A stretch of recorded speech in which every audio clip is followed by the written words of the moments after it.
Hello everyone, welcome to my channel Indian home maker. आप लोगों के साथ मैं ये वीडियो काफ़ी दिनों के बाद शेयर कर रही हूँ और आप सभी लोग ये रीज़न जानना चाहते होंगे कि मैं इतनी हमेशा गायब कैसे हो जाती हूँ यूट्यूब से। तो चलिए आज मैं आपको उसका रीज़न बताती हूँ। 3 जनवरी 2020 को इसी साल मेरे घर में एक छोटी सी प्यारी सी गुड़िया आई है और so now my family is complete और मैं चाह रही थी कि मैं उसके साथ अपना ज़्यादा से ज़्यादा वक्त दे सकूं।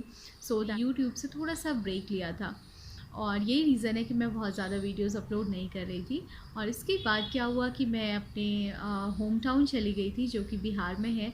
तो वहाँ पे हमने ऑलमोस्ट 6 मंथ्स गुजारे हैं और वो भी लॉकडाउन की वजह से, कोरोना की वजह से हमें वहीं रहना सेफ़ लगा।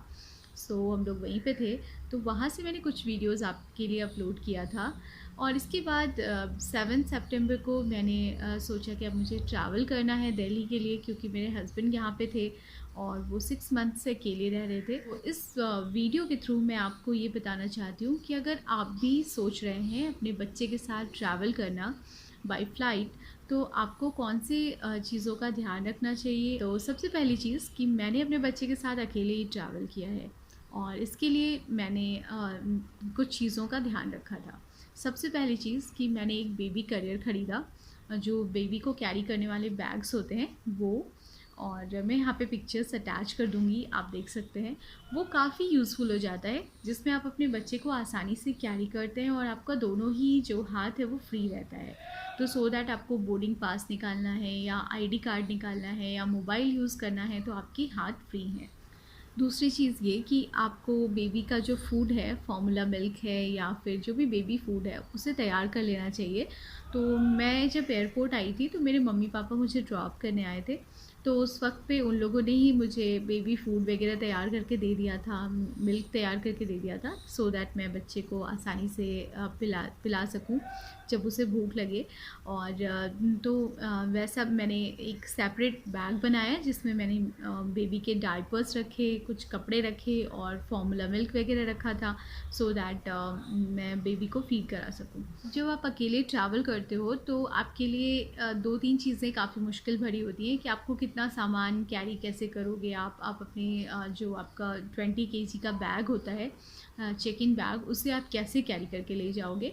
तो इसके लिए क्या होता है कि आप जब आप एयरपोर्ट जाते हो तो वहाँ पे आपको कुछ पोर्टर सर्विस वाले बॉयज़ मिल जाएंगे जो 100 या 200 रुपीज़ चार्ज करते हैं और आपके सामान को एयरलाइन के काउंटर तक ले जाते हैं। तो मैंने भी उस सर्विस का इस्तेमाल किया। मैंने वहीं पे रिक्वेस्ट किया कि मैं अलोन ट्रैवल कर रही हूँ और अपने बेबी के साथ ट्रैवल कर रही हूँ, तो आप मुझे हेल्प कर दो। जो एयरलाइन कंपनी के ही एम्प्लॉय होते हैं उन्होंने मुझे हेल्प किया और वो लोग मुझे लेके आए, गाइड किया उन लोगों ने मुझे। वो मुझे सिक्योरिटी एरिया तक लेके आए और वहाँ पे जब आप बच्चे के साथ ट्रैवल करते हो तो वहाँ पे आपको एक सेपरेट लाइन लगा के वो लेके जाते हैं। जो लंबी लंबी क्यू होती है उसमें आपको नहीं लगना होता है। तो ये भी एक अच्छी चीज़ है एयरलाइंस की तरफ से। और वहाँ पे सिक्योरिटी उन्होंने मेरा करा दिया और इसके बाद जो बोर्डिंग एरिया होती है वहाँ पे मैं जाके बैठ गई। वहाँ बैठने के बाद हाँ, मैंने एक न्यूज़पेपर कैरी किया था। सो मैंने उस न्यूज़पेपर को एक चेयर पे रखा और इसके ऊपर मैंने अपने सामान को रखा, जो भी चीज़ें मैं बेबी के लिए कैरी कर रही थी। जो एक डायपर बैग होता है वो मैं कैरी कर रही थी, तो उसे मैंने उस न्यूज़पेपर के ऊपर रखा।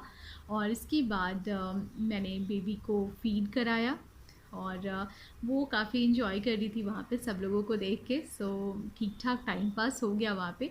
और इसके बाद एयरलाइंस वालों ने सभी लोगों को एक सील्ड पहनने को दिया और एक मास्क।